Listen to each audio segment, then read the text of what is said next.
Ito ang Presidential Broadcast Service. Radyo Pilipinas. Radyo Publiko Ng bagong Pilipinas para sa bagong Pilipino. Naghahatid ng mahahalagang balita at impormasyon na guugnay ng pamahalaan sa sambayanan. Tulay sa himpapawid ng serbisyo publiko. Radyo Pilipinas. Radyo Publiko. Ang boses ng Pangulo. Sa Iloilo, Radyo Pilipinas. 585 AM. Philippine Standard Time, alas 2:10 sa hapon. Mga labing ulihing nga hitabo, hibaluon, mga hangkat at tubangon, mga bagay nga importante, aton ginahalungan, aton ginabantayan. Ululupod kita sa Bantay Banwa, Bantay Banwa, ang programa nga magatulong sa inyo sang labing ulihing nga balita, mga panugyan o kampanya para sa kayuhan sang tanan. Ikaw, ako, kita, Bantay Banwa.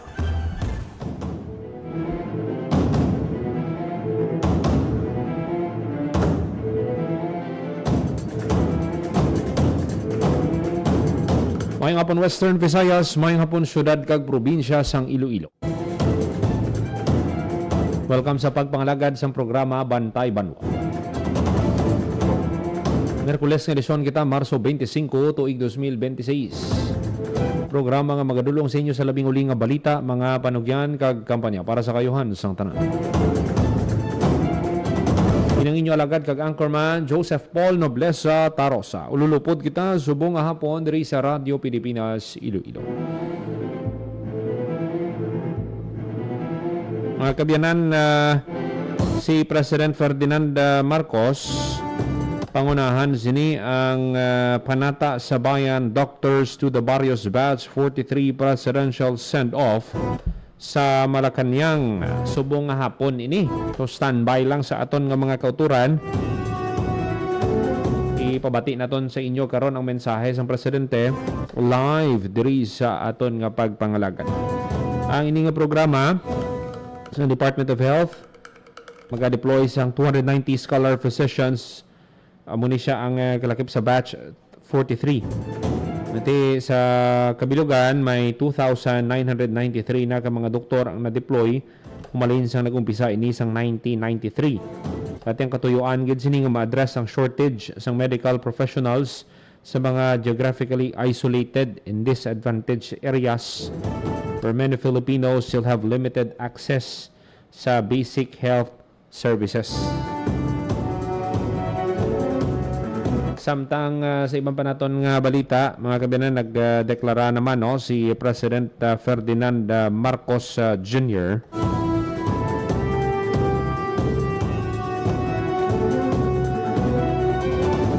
May dalom ng Pilipinas sa state of emergency. Inibangod man sa parayon nga pagsaka. Parayon nga pagsaka sang gatong. May mga ginplastar dito sa mando ang presidente, mga pundo nga kinahanglan to ensure nga makapahagan-hagan sa epekto. Pero kung lantawon mo, terrible gid ang epekto sini sa aton nga mga kauturan. Ibi na mga driver ta. Okay pa, kaya pa. Pero speaking of kaya pa, may ginhatag mga subsidy ang Iloilo City Government. Dako man nga bagay, bisan gamay-gamay lang makapian-pian, maruling nilang kwarta. Mula na galing halos, hindi nga halos, kada simana gidya nagasaka ang presyo sang fuel products. Isa pa dayon nga pagsaka, nagagamay ang income. Hasta ang iban sa ila, way nagani sa may mapauli nga bastante.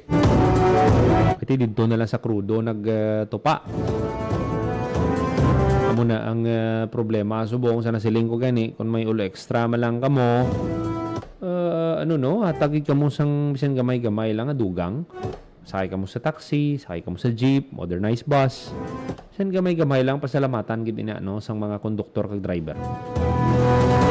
Pero ang isa pa gid nga dapat man nga obrahon sang aton nga gobyerno nga dapat magpangita gid sang mga ways agud mapahagan-hagan ang paggasto man sang fuel products. Isa gani no sa ginaduso mga kabyanan sang isa ka mamalidha nga i-adjust no kon buhinan ng oras ng operasyon sa mga mall kag iban pagid nga mga commercial establishments. Do kun ni obserbahan mo do na amat naman kita balik bala sang una sang pandemic nati ginabuhinan anay ang mall hours, movements ng tao para ngati maka hindi gawa man ang limited balang supply sang gatong hindi maubos.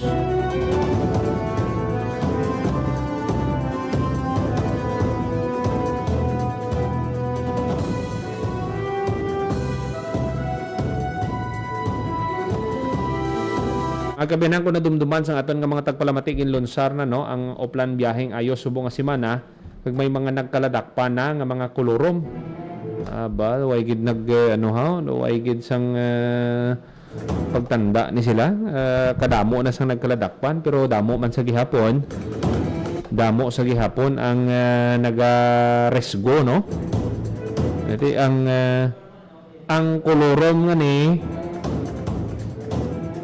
kung makasakay ka kag pahilayo madisgrasya way kagid sang kwaon nga insurance. So istoryahan ta man ina no diri sa aton nga pagpangalagad kwaon ta karon ang report ni Janelle Baclay. Mga kabyanan, sa bahay naman sa Police Regional Office 6 ginlonsar sang PRO6 ang Anti-Money Laundering and Counter-Terrorism Task Force kaubod sa iban pagid nga mga ahensya sa gobyerno, ang mga law enforcement agencies naton. Nakaupod ta karon diri sa pagpangalagad ang spokesperson sang PRO6 si Police Major Lailin Sensil.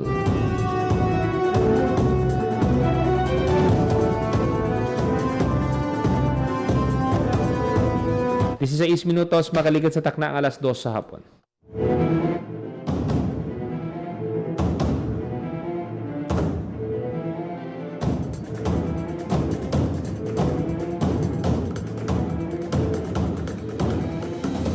Kabinan ng LTO may mga nadagpa no sa sining patigayon o kung paglunsar nila sang oplan biyaheng ayos mga kolorom nga salakyan. Kauntang detalye sa report ni Janelle Baclay.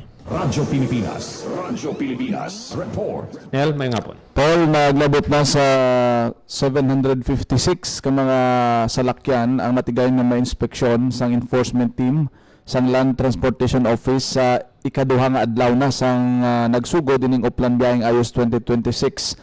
Sa 7 ka gatos ka mga ginsikyar nga mga salakyan tibayara sing nadakpan nga duha ka colorum units, 22 ang unregistered vehicle but silingon wala na sila maka-renew kag mayara sing 23 ka mga drivers ang nadakpan mangod sang reckless driving. So halin sang nagdigad nga inadlaw expect sang sige-siging operation no sang LTO sa nagapanguna nga mga transport hubs kay mga mayor nga dalanon naton samtang nagahilapit ining pagsaulog naton sang Semana Santa although nga malayo-layo pa man pero amat-amat na nga nagapauli ang pila sa aton sining makuturan kag hopefully laban-laban by weekend or starting sa madason nga semana mas madamo pa ang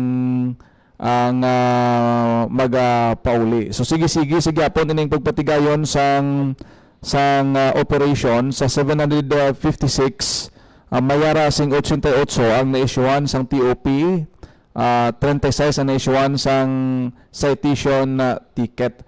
Diri pa lang ni sa Iloilo area no ang ining operation ginpatigayon sa may Iloilo International Airport nga ruta sa may Dumangas, Tagbak, Muhon, Banwa sang Pavia kag sa Ceres. Kay man mayara na sila sing team no, mayara na sang gin-deploy nga inspection team sa mga terminals nga ti adlaw-adlaw gid na nga magapatigayon sila sang inspection poll. So sa aton sini nga mga motorista dapat nga hindi mo magpatuga-tuga kung hindi kompleto ang inyong mga dokumento susubong ti mas maayo nga pahuway-huway kamo no kay ti suno sa LTO nga ti sige-sige ini. So in 2 days hamakon mo 700 ka mga salakyan na ang ilang nga natigayon yang ma-inspeksyon kag laban naman buwas may ara pa ini hasta sa masunod nga mga inadlaw Paul. Ti sa sining pagpatigayon nila sa inspeksyon kamusta anong mga nakita nila nga ti pwede pa nila ma-improve sa pag-enforce ang sining mga traffic laws? So sa karon ang mga terminals amo gini ang concentration kay kalabanan sang ilang team sa mga terminals nagatutok sa subong nga season gid Bipol mo no ang volume sa mga pasahero especially ang mga nagahalin sa mga roros nagabiyahe from Luzon ang hugpa sini is ara gid sa aton sini nga mga terminal so that's why nga ang focus ang concentration ara sa aton sini nga mga terminals kag wala ta kabalo one of these days base kung may mga operation ang LTO Region 6 kaupod sa PDEA sa iban pang ahensya sa gobyerno kung basta may mga surprise drug test amo gayna no hindi ta mapaktan kung san kay wala man na ga-announce ang halimbawa na lang ang napatigayon nga regular o plan harabas bla sang aton sini nga PDEA kag sang aton sini iya nga in cooperation with Transport Cooperative Land Transportation Office pero amo ina ang balantayan sa subong kay makibot kita nga sa Lunes gali ano na Holy Week na ang season kag sa amo man na nga mga inadlaw no ginalauman ang pagpatigayon sa mga surprise inspection Paul. Dua ang kolorom 22 ang unregistered vehicle anong mga multa nila sini para ngati ma pangalan masakit-sakit ni kay kung wala ka kaparehistro kag kung motor ka halimbawa gina-impound gini no kung pila ka tuig nga wala ka karehistro impound gid no pero kung mga minor lang ang mga problems ti depende na no ang lain pagida kung wala ka sang lisensya so may mga dalagko nga mga penalidad din pero ting masakit-sakit gid na kung halimbawa ang imo nga motorsiklo ginano mo lang ginano mo pa gina monthly mo pa or bayaran mo ti may nabayaran ka sa monthly mo may bayaran ka pagid nga multa ti amo ina no sa aton sing mga kauturan dapat may lisensya gid kamo kag may ara gid sang rehistro ang inyo siniya nga mga salakyan may mga plaka headlight kiti busi sion gid na kun matigayon nga matsambahan ka bala no sang aton siniya nga inspection team so bilog gid ini hindi lang Iloilo kundi tanan nga chapter tanan nga areas Capiz, Aklan, Antique, Iloilo Gimaras no ang nagadululungan nagapatuman sa Oplan Biyaheng Ayos. Nel madam ugid nga salamat. Amo ni madulong naton nga report para sa Bagong Pilipinas, General Baclay, Radyo Pilipinas, Radyo Publiko. Madam salamat General Baclay sa report. Radyo Pilipinas. Radyo Publiko. Radyo Pilipinas. Mga kabayan, pasudlon si President Ferdinand Marcos Jr. sa iyang mensahe. By limited resources, by distance, and the absence of medical professionals. Maraming komunidad pa rin ang umaasa sa iisang doktor sa kabila ng dami ng taong nangangailangan ng serbisyo medikal. Ang ilan sa ating mga kababayan, kailangan pang bumiyahe ng ilang oras kahit may sakit na sila. Gagastos sila ng malaki para sa pamasahe at mag-aantay ng matagal para makapagkonsulta lamang ng manggagamot. Dahil dito, sinabi ko sa DOH na tiyakin na makakapagpadala tayo ng mga doktor sa lahat ng munisipalidad, lalo na sa mga lugar na hindi madaling abutin at kulang ang serbisyo medikal. Kasabay nito, nagbilan din ako na patibayin at palakasin ang regular na pagbisita ng mga health professional sa ating mga RHU. Since the establishment of the Doctors to the Barrios program in 1993, this program has deployed 2,993 physicians across the country. Through the sustained implementation of this program, we have reached a historic milestone of 0 doctorless municipalities nationwide in 2025. Today also marks a significant achievement because now we have before us the largest single deployment in the program's history, Batch 43 is composed of 290 physicians. And it is an achievement, but it is not our endpoint yet. Hindi sapat na may doktor lamang sa isang lugar. Mahalaga ring matayak ang tuloy-tuloy at madaling maabot na serbisyo na naibibigay sa ating mga kababayan. More than just delivering healthcare, you're being deployed to help ensure that our people, especially those in the GIDAs, receive the services that they need. For every Filipino, the goal is not just relief, but a health system that continues to serve them in the years to come. Kapag maayos ang kalusugan ng ating mga kababayan, sa komunidad, mas gumagaan ang buhay araw-araw. Mas maraming bata ang lumalaking malusog ang komunidad. Mas nagiging produktibo ang mamamayan, kaya't mas malaki ang pagkakataong umangat ang pamayanan. And that is why this administration stands firmly behind our healthcare workers.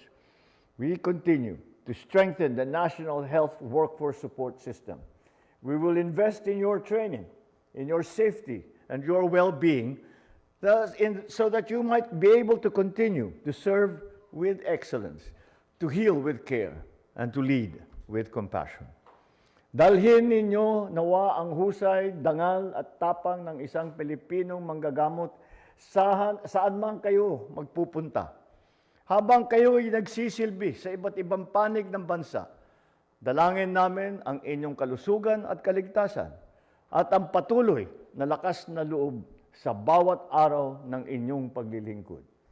Sa bawat Pilipinong maaabot ng serbisyong pangkalusugan at sa bawat pamilya, hindi na mangangamba tuwing may karamdaman, dito natin unti-unting hinuhubog ang bagong Pilipinas. Mas malusog ang pamumuhay at mas handa para sa kinabukasan. Muli, maraming salamat. Mabuhay ang mga doctors to the barrios. Mabuhay ang bagong Pilipinas. Thank you, Mr. President.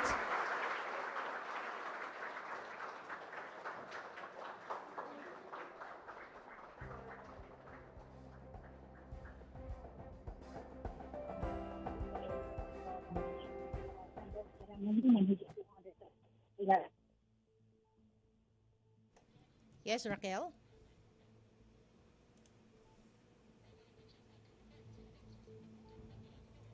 Issue at ating oras na wala para sa kanilang mga pamilya para mapalinturan yung mga kapwa Pilipino. Din ni Pangulo Marcos yung hirap sa access sa medical care ng ating mga kababayan na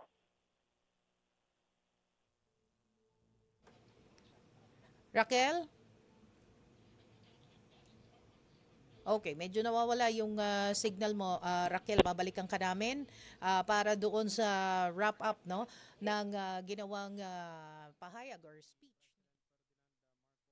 Junior, sa iyang mensahe, sa sining Panata sa Bayan, Doctors to the Barrios Batch 43 Presidential Send-Off. So i-deploy ini sila no sa mga geographically isolated and disadvantaged nga lugar diri sa aton para nga magdulong sang basic health services. So dako gid nga bagay no nga mabuligan ang aton nga mga kauturan nga hindi accessible ang health services sa ilang lugar. So kung may doktor dira madamo ang mabuligan sang sini nga programa. 28 minutos makaligad sa takna ng alas 2 sa hapon.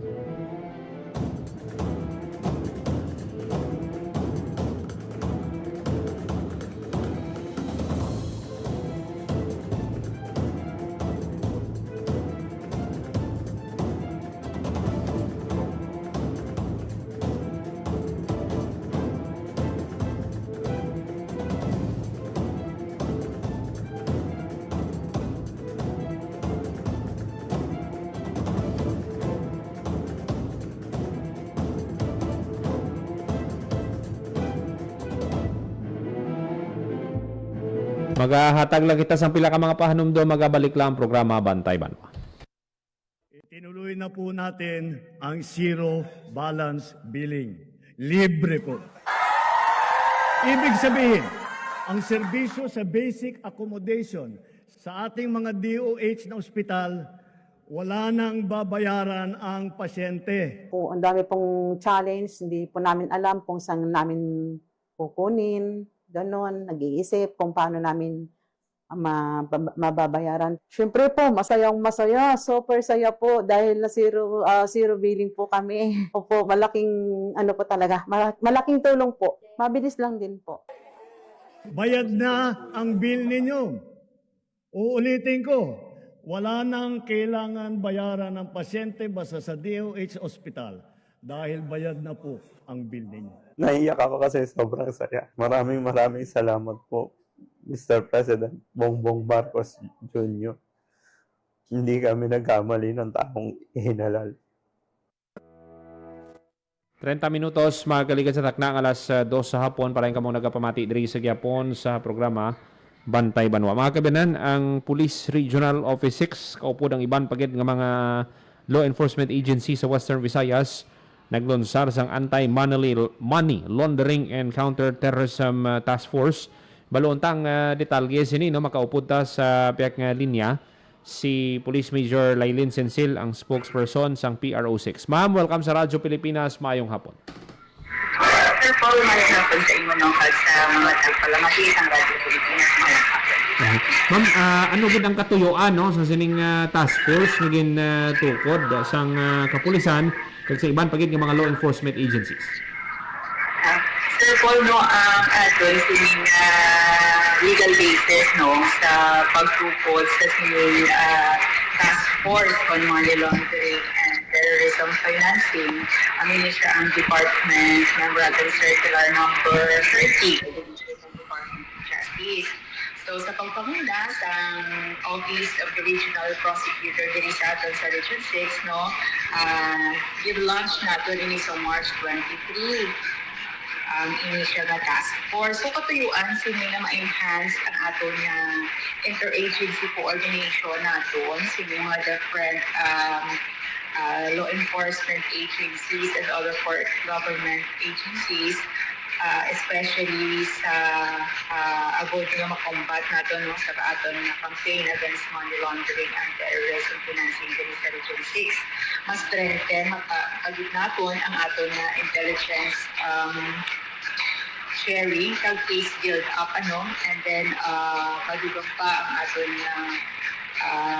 mga operations aton pagid ma-intensify ang aton mga operations na ginapatigayon against sa mga individual o grupo man iya na involved sa money laundering at terrorism financing diri sa Region 6. Ma'am, anong na-monitor sang mga law enforcement agencies naton ngati nga nag-decide kamo, no, nga magtukod sa task force?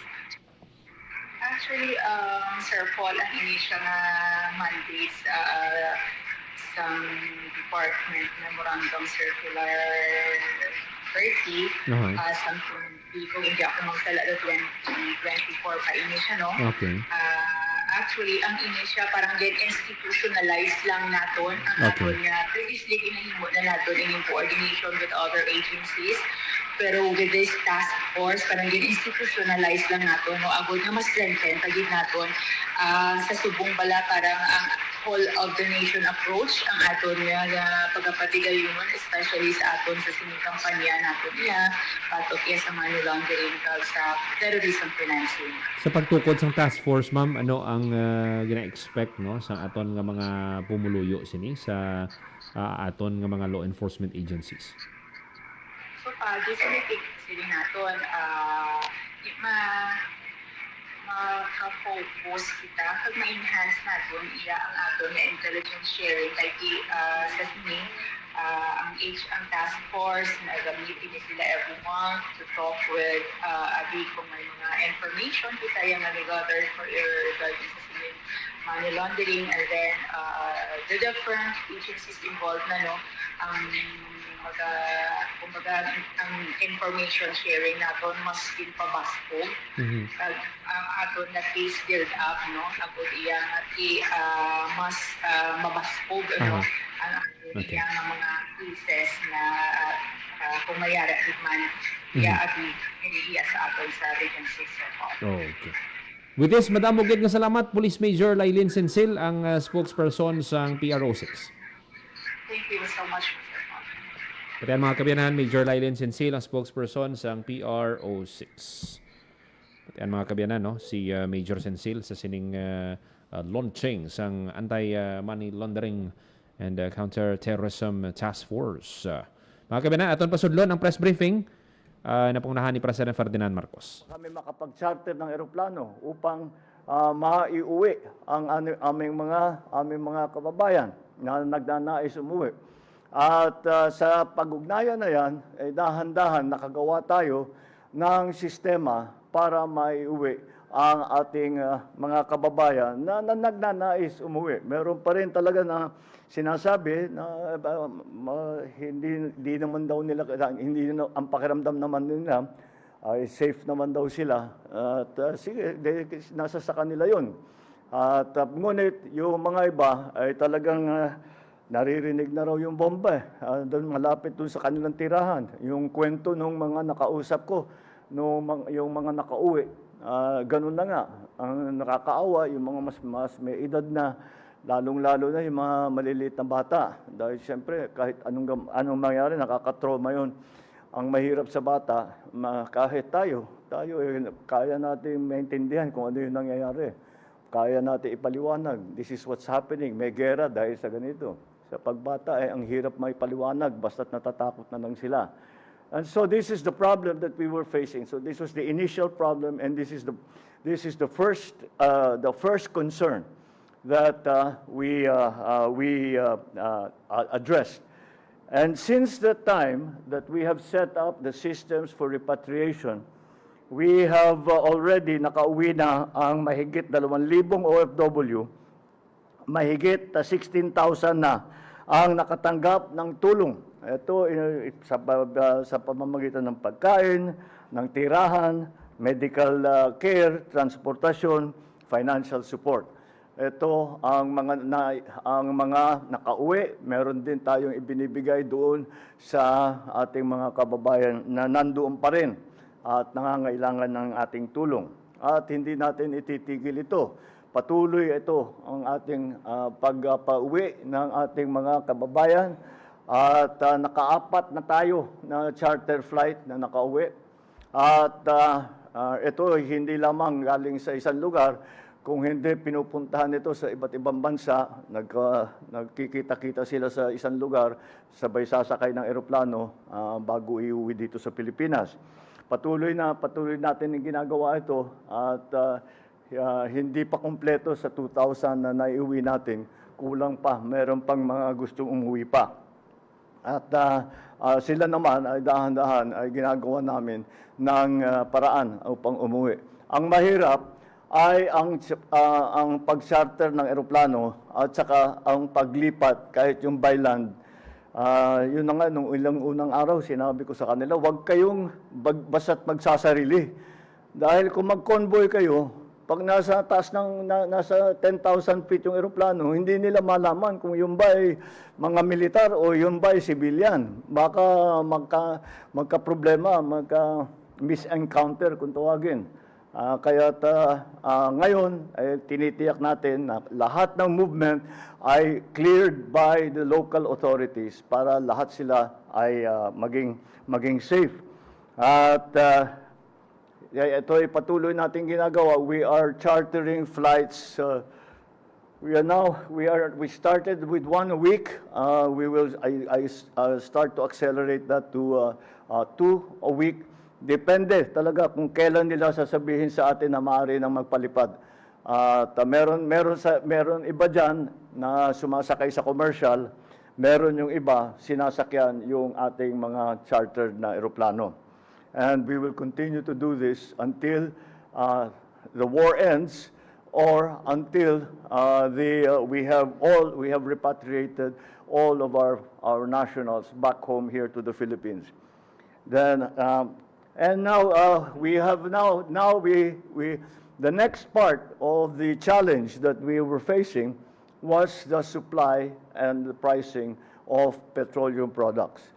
Kaya't ang una naming tiniyak ay ang unang tanong ko sa Department of Energy, ano ba ang stock natin ng diesel, ng gasolina, ng kerosene, ng jet fuel? At ito ay binigay sa atin.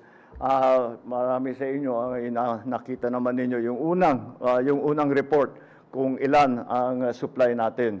At ang instruction ko sa kanila, huwag niyong titigilan.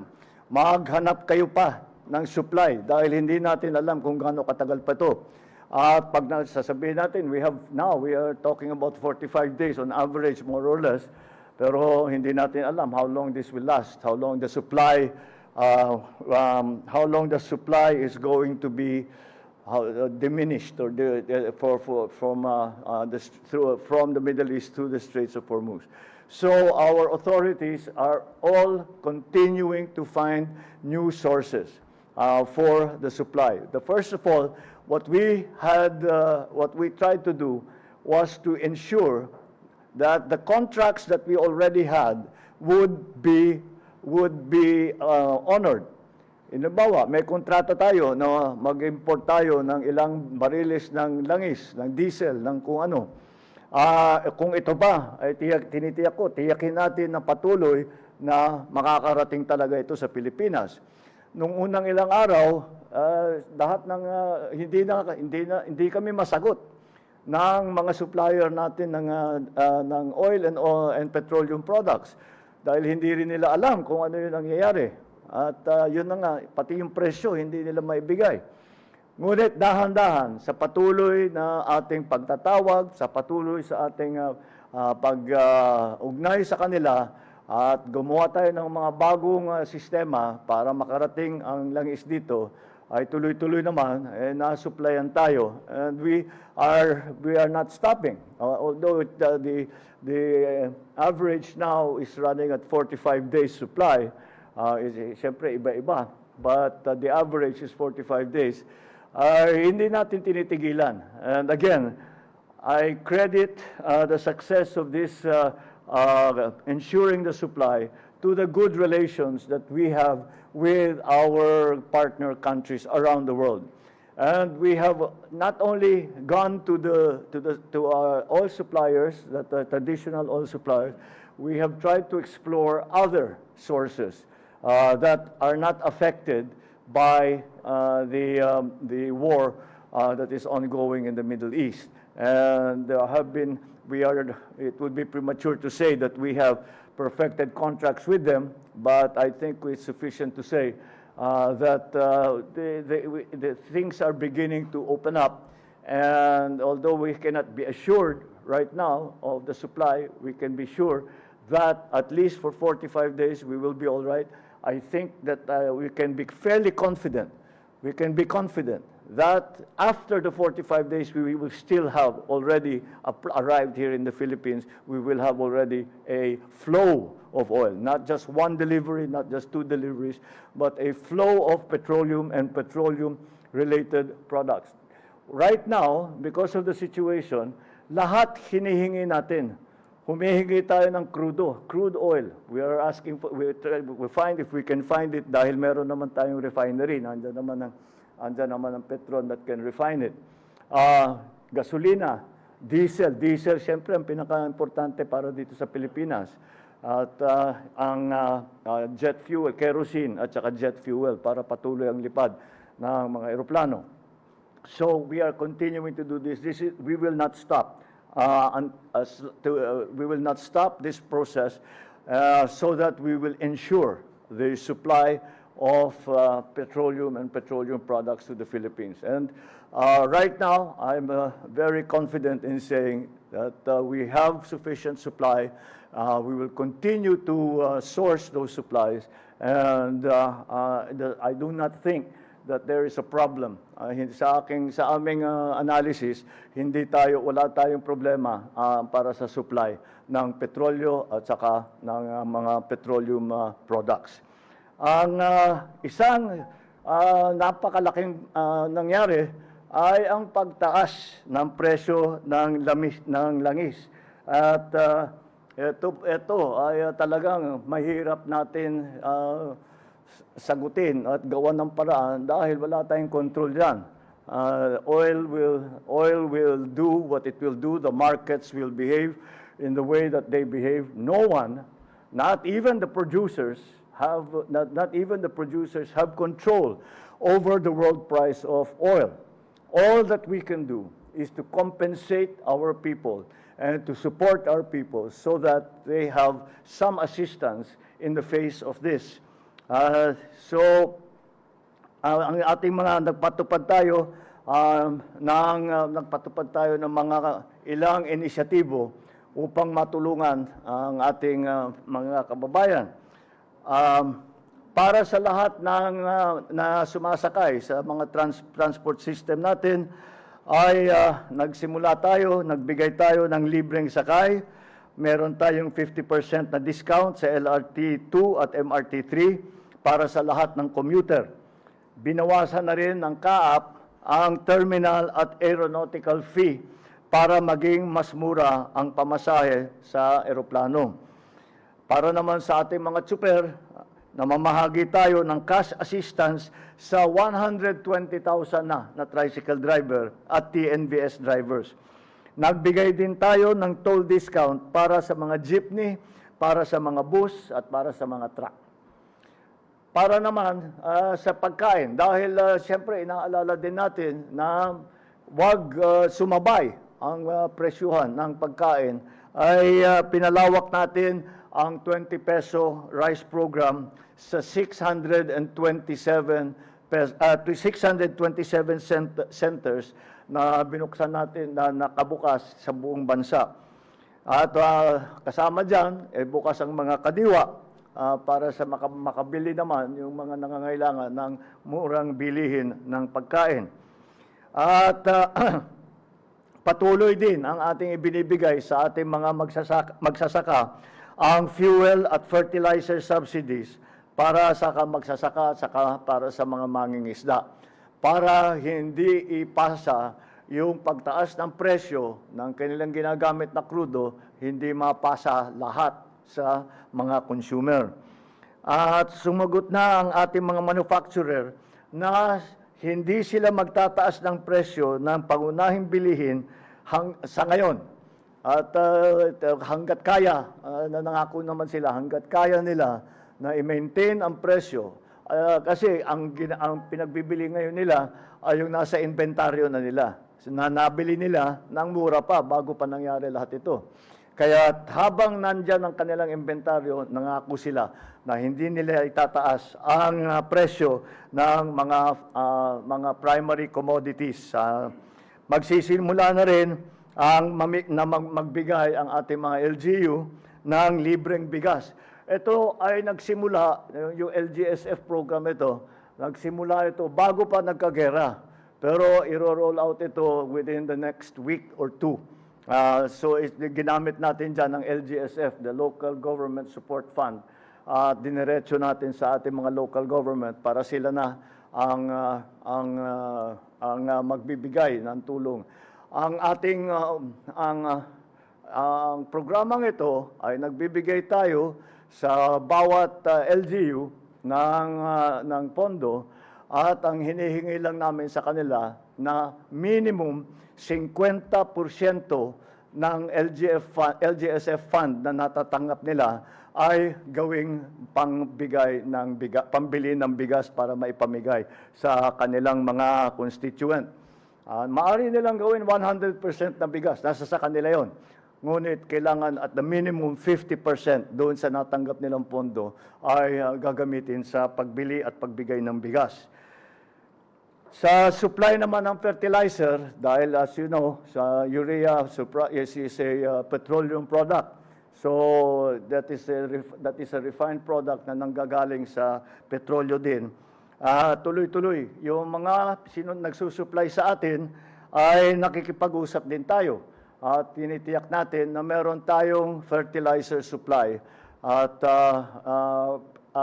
gumagawa nga tayo ng mga pamamaraan at mga kontrata para tiyakin na meron tayong sapat na fertilizer supply. Ang report sa akin ng Department of Agriculture, as of today, we have sufficient fertilizer supply for the next planting. So at least until the next planting, we have the sufficient amount of urea and potash. So that those are the main fertilizers that we are using. Para naman sa agricultural products, dahil nga inaalala natin ang presyo ng pagkain, para naman sa agricultural products, piso na lang ang RoRo terminal fee para sa mga truck at sasakyang nagdadala ng mga agricultural product. Nakipag-ugnayan din tayo sa Kongreso upang mabawasan at alisin na ang excise tax sa langis. Yun po yung batas na hiningi natin sa unang-una. Natapos na ang kanilang pag-aaral doon sa batas na yan at nasa amin na at siguro by the end of today, I will be able to sign that into law already. Ngayon, titignan ngayon natin kailan ang pinakamagandang oras, when is the best time to use that new authority, because there are conditions within the law that have to be satisfied. But nonetheless, we are trying to determine because ang mahirap talaga dito is pabago-bago ang presyo. Alam naman ninyo lahat, paggising nyo sa umaga, iba na naman ang presyo. May pronouncement na nanggaling sa US, bababa ang presyo. Tapos mamaya ng konti, tataas na naman. So mahirap talaga magplano. And that's why we are going, and that's why we have been trying to find the optimum levels in terms of support, in terms of the suspension of some of the charges that the government exacts from especially from food products. And these are so lahat ito ay ginawa na natin since as I said, day one na lang pala nung nabalitaan namin yung nagbomba. Ang una naming inalala ang ating mga OFW. Miniting ko na ang OWA, miniting ko na ang Department of Migrant Workers, kinausap ng DFA ang ating mga embassy at yan ang una nating ginawa. Sumunod doon ang pagtiyak ng supply ng ating petroleum products at sumunod na doon ang ating pagbantay sa presyo ng pagkain upang hindi naman sumunod doon sa world price ng petrolyo. Ngayon, nasa balitang-balita na kahapon, nakadeklara kami ng energy emergency. And dahil nakikita nga natin ang mga kaguluhan na nangyari dito sa giyera sa Middle East at ang ruta ng supply ng langis sa buong mundo ay naapektuhan. Ang Straits of Hormuz, madalas nyo nang marinig ang Straits of Hormuz, at yun, kung tignan niyo sa mapa, doon dumadaan ang mga langis ng more or less 20% ng lahat ng world supply ng oil products dahil oil-producing countries sa mga Gulf countries. So doon dumadaan lahat. Karamihan ng dumadaan na langis sa Straits of Hormuz papunta rito sa Asia. Kaya't ang Asia, sa pagsara ng Straits of Hormuz, ang Asia ang pinakamabigat ang tama. At tayo, wala tayong langis at karamihan, halos lahat ng langis ay ating ini-import. At karamihan dyan ay doon galing, kailangan natin maghanda kung ito ay lalala pa at tatagal pa. Malinaw ang salitang ginamit natin, energy emergency. Hindi ito emergency ng pangkalahatan. It is a very specific and a very precise emergency. It is an emergency of the energy sector the supply of energy and the prices of energy. Dahil ang pinagmulan ng problema ay ang supply at ang presyo ng enerhiya, at yun ang kailangan naming tugunan ng direkta agad. Kaya that is why we declared not a general state of emergency but a state of energy emergency. I'd like to stress that point, that it is the energy sector that we need to declare as an emergency sector because of the war in the Middle East. I want to assure everyone that this does not mean that we should panic. It means that we are doing everything that we can to assess and to alleviate the situation. It is a precautionary tool so that we are ready for whatever comes next. Because lahat ng kaya nating, all the options that have been available to us, we are now exercising in terms of the subsidies, fuel subsidies, cuts in fees in our ports, cuts in charges, and again, the continued workings of our government to talk to other governments and to talk to even the private sector. The private sector partners have a lot to play, have a big role to play in all of this. We have done all of those things, all those options that have been available to us. The reason that I declared an energy emergency is to provide government with more options should the need arise. Binibigyan nito ang ating pamahalaan ang mga kapangyarihan kumilos ng mas mabilis, bumili ng langis ng hindi na kailangan na dumaan pa sa matagal na proseso, at pagsamahin ang lahat ng ahensya sa isang direksyon. Those are the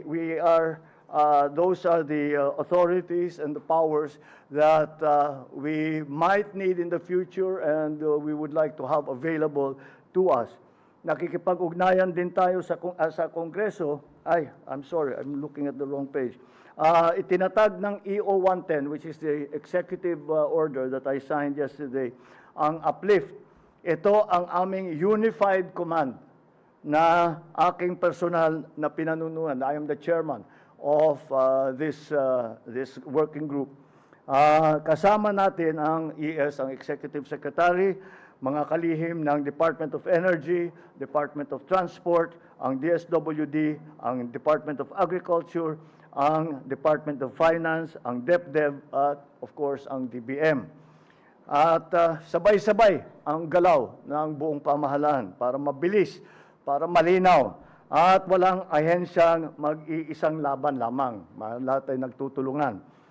Everything is, before I'm sure you will ask questions, or you will have, some people will say, what are we thinking about this? Are we thinking about that? Are we going to do this? Are we going to do that? The best way I have to answer that question, nothing is off the table. We are looking at everything that we can do. And so whatever suggestion that has been brought to us, whatever idea that we have come up with, we are examining it very, very closely in great detail to see if it is going to be advantageous to our people. At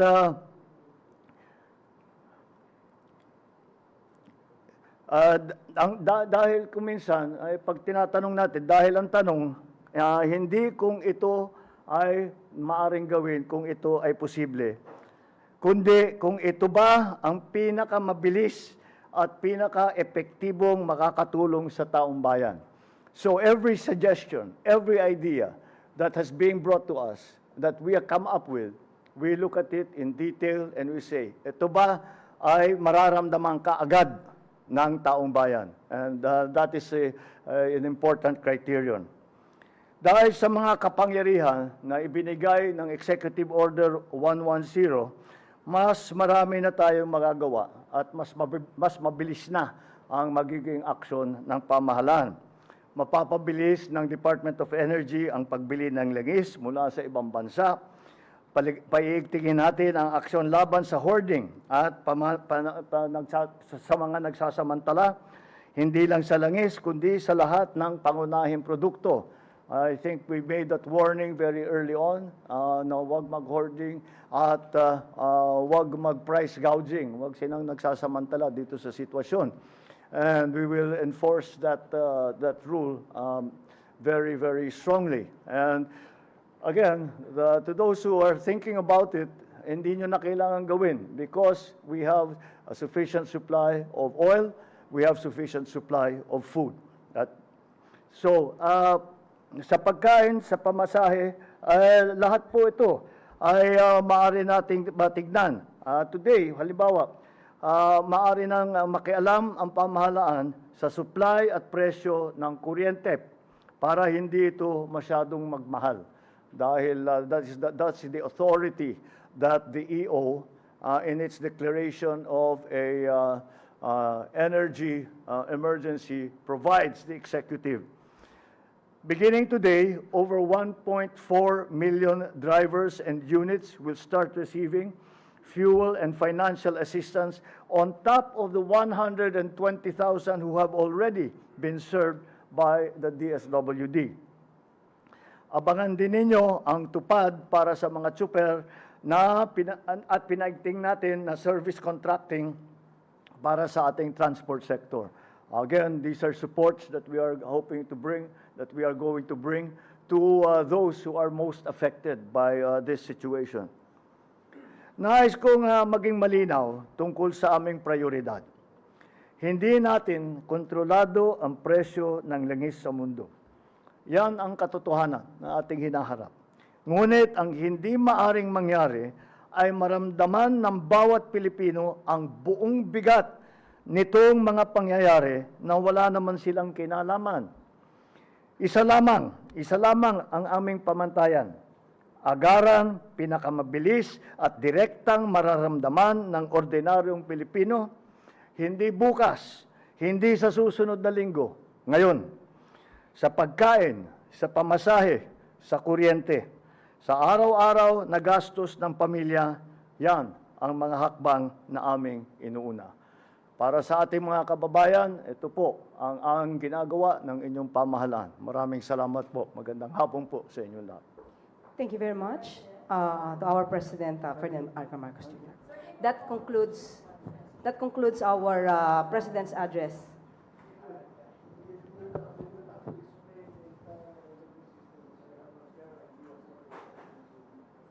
Thank you very much, sir. Temporarily take over, or at least the DOT will temporarily take over the oil industry following the announcement. Yes, sir. Thank you.